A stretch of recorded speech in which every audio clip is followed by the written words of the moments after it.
So George, what's one of the biggest questions we often get asked here at sax.co.uk? Why might you stretch your budget further on a professional mouthpiece? Yes, it's a very good question because many wonderful people walk into our store here in London and they look at a professional mouthpiece for £150 and then one for £550 and it might be like, why is that so much more money? What do I get? Is it better? And there's a lot of different answers to that question and that's something we want to dig in with together. Yeah. So you're going to play some mouthpieces for me. I am indeed. I'm going to talk a bit about them and together we're going to work out why you would spend more money on an expensive mouthpiece.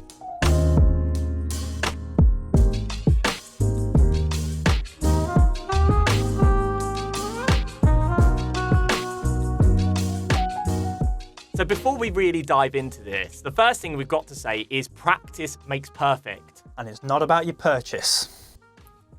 At the end of the day, you could spend £700 on a mouthpiece, but if you have not done the practice, you're not going to notice any difference if there is any for you. You won't feel the benefit of doing it. You won't feel the benefit, exactly that. So practice is going to be the big thing. The other thing I want to quickly say is that we've already covered what difference a mouthpiece can make. Buying a good mouthpiece will make a big difference compared to your plastic Yamaha 4Cs. This is not about that. This is about professional standard mouthpieces. And we want to start with the D'Addario Select Jazz, which is a very, very good mouthpiece and is very, very reasonably priced for a professional mouthpiece. Now, the production of these is relatively simple. So at first, they do lots and lots of prototypes and they're trying to get the perfect mouthpiece. And they hand finish and hand make these mouthpieces until they get the perfect prototype. Once they've done that, they then run it through a CNC milling machine and then they will mass produce them.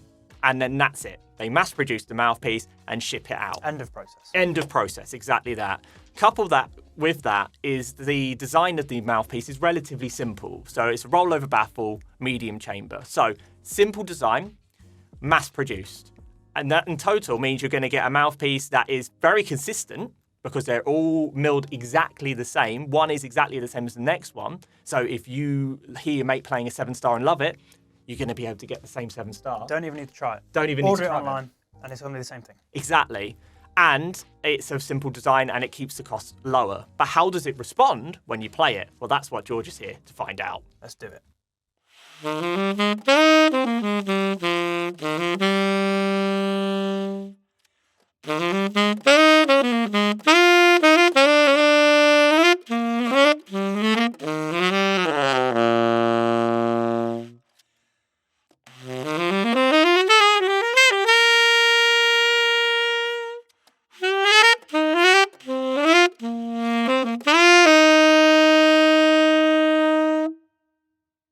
So how did you feel that one responded? Yeah, well, as you know, I do own this mouthpiece, so I'm fairly used to playing it. I wouldn't say it's a middle-of-the-road sounding mouthpiece. It does have a little bit of a brighter sound compared to other professional ebonite or plastic mouthpieces. So yeah, you don't have to think about what you're doing too much with your mouth, and internally it's quite a free-blowing piece.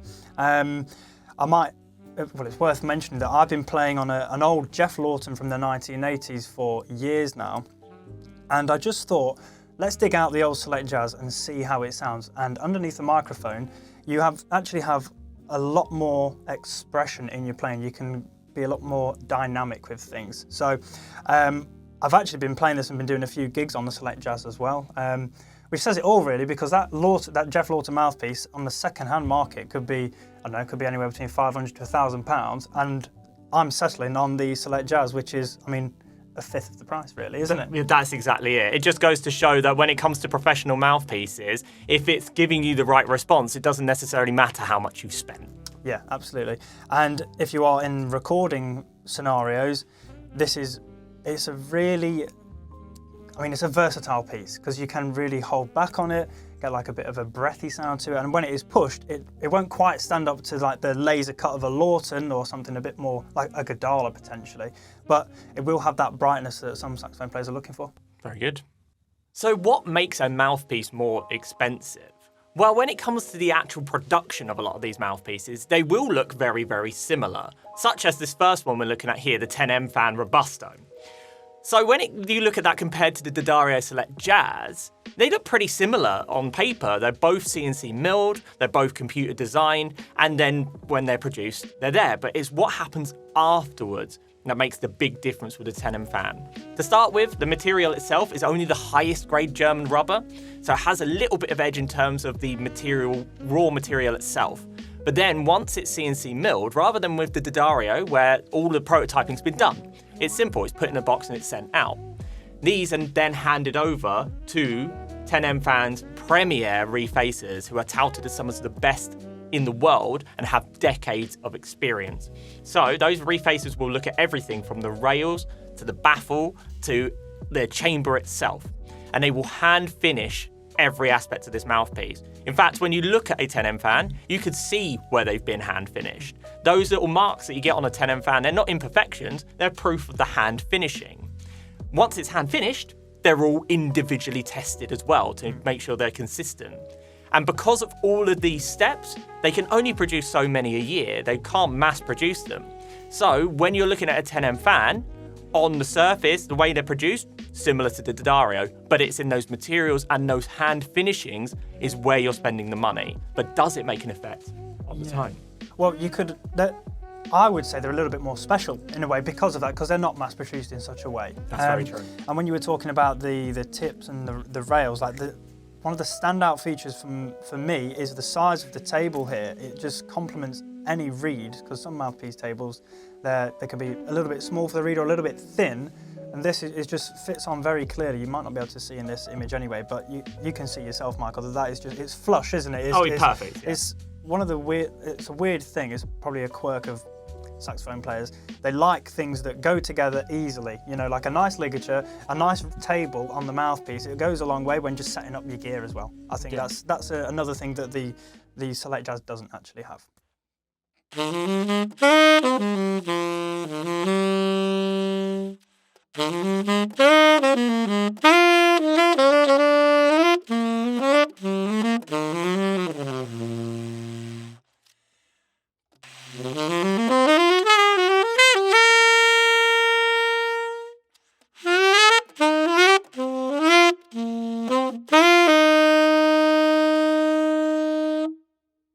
So do all of those hand finishes make a difference? Well, do they?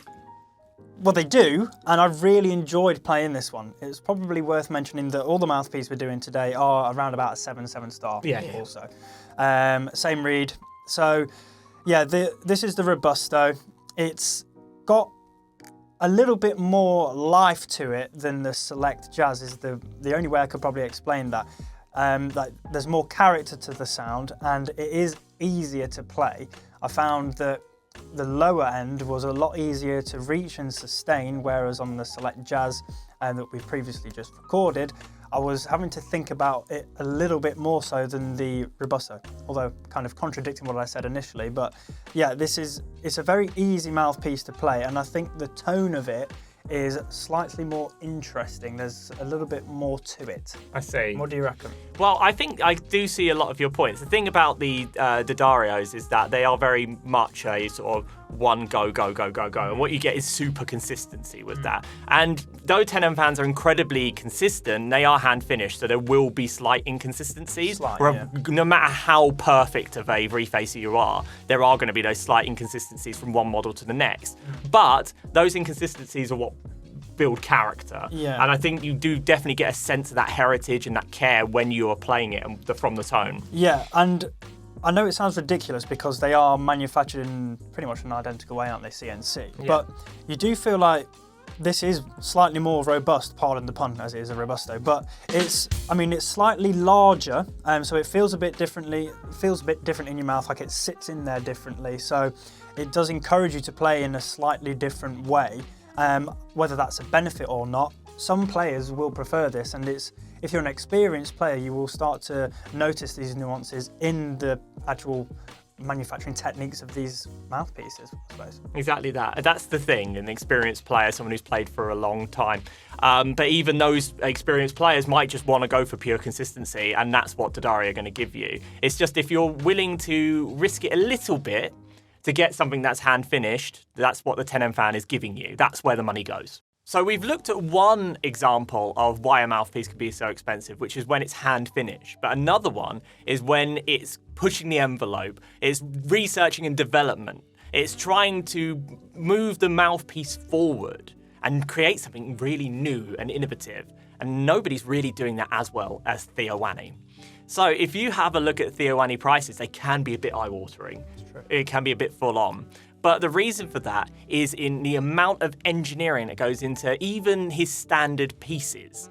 So when you have a look at the Theoani pieces, the chambers are all going to be patented unique things, like the stadium chamber, which blurs the lines between large and medium chambers.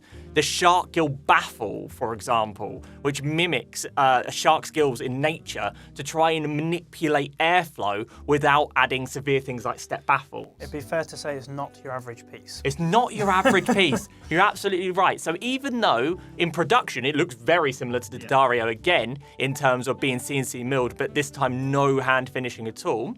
Of course, the Theoani only uses the best materials. It's in that research and development and in those details which take longer to print and longer to produce that ups the price.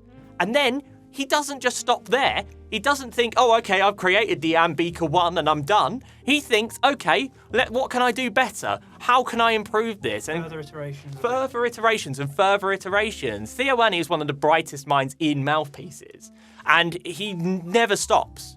And that is what you're paying towards. You're paying towards a mouthpiece that is meticulously researched and meticulously designed. But does that make a difference to your tone? Can you feel that? And there's only one way to find out. Let's have a go.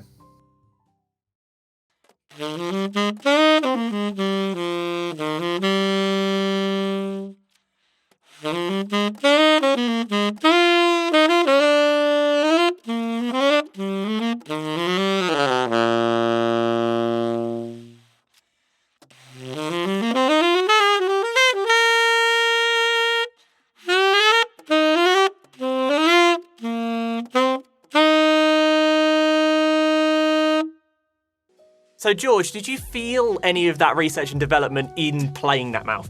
I did, because I've played a few of these, and they are very consistent with what they do, and they're just really easy to play, remarkably easy compared to any other mouthpiece, really. It's like they're all quite free-blowing, whether that's one of the brighter mouthpieces or one of the more dumbed-down, darker mouthpieces. Some people will be able to warrant paying extra for that, how free-blowing it can become. Yeah. And other people might like to have that resistance in their pieces also. But yeah, I think the tone that was coming out of it was nice. I mean, how did you reckon it was? Well, I've always been a big fan of the Theo pieces, but it's just trying to weigh up that they play amazingly to they are a lot of money. Yeah. And it's a difficult thing to balance, because is a Theoani mouthpiece twice, 3 times the price value over the Dario mouthpiece? No, definitely not. Like, there's not 3 times better. No. But what you are getting is the cutting edge of mouthpieces. And if you want something that is really moving the saxophone playing along, that's what you invest into. And you do get something inherently unique because of that. Yeah, I've always said that a saxophone player has their ideal sound which they want to achieve, and it's about finding a mouthpiece which is easiest for you to attain that. And you would definitely say that the Theoani, it makes your life very easy when it comes to getting that sound that you want. And because of the sheer range that they have and the different tones that those individual mouthpieces offer, it might be good for somebody who's really got an idea of what they want to sound like. They can come in and try all these different mouthpieces that Theo's going to do, and you're more than likely to find one. It's very easy to pinpoint which one you'd be after. Exactly, and that is where your money goes.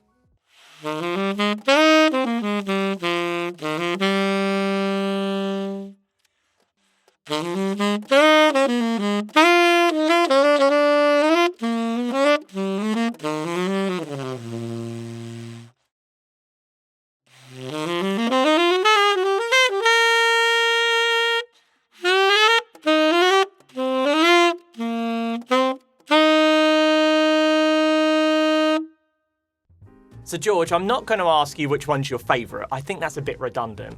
So instead I'm going to ask you, are the Theoani and 10M fan mouthpieces worth twice the amount of money for you as the D'Addario Select Jazz? Right, okay. So for me, yes. I think with the extra money comes a little bit of a better mouthpiece in terms of how it's made, and the amount of time that is spent on it. You know, the R&D that we mentioned with Theoani and the incredible hand finishing from the 10M fan. However, some saxophone players might have them all lined up in a room and might think, is that extra £300-400 worth it? Because it is subtle, that's the thing. It is subtle. So personally for me, yes.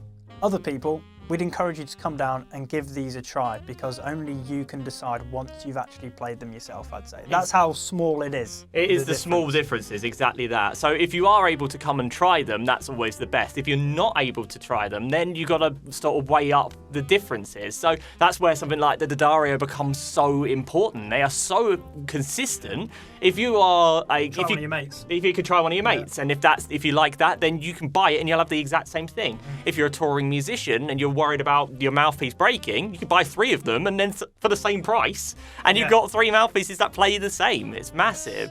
At the same time, if you are someone that is a hobbyist or someone that loves playing the saxophone, you want to buy and get yourself something really special, do it. Girl, you deserve it. Treat yourself. Treat yourself. You earned it.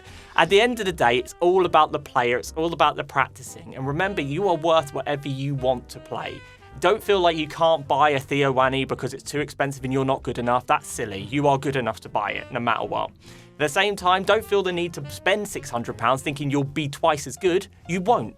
What I would say is, some people, if they feel that they are getting the best of the best, it might give them that extra confidence, almost mind over matter, placebo type effect that, oh, because I've got this mouthpiece, maybe I will try that lick when I'm playing on stage. You know, it might give you that extra oomph behind it just because you're paying more for something. It might give you that. Exactly that. And equally, that can also work the same way with the consistency of the D'Addario. Knowing that it's going to be so straight and it's going to perform all the time could give you that confidence. It's all about the player. It's all about you.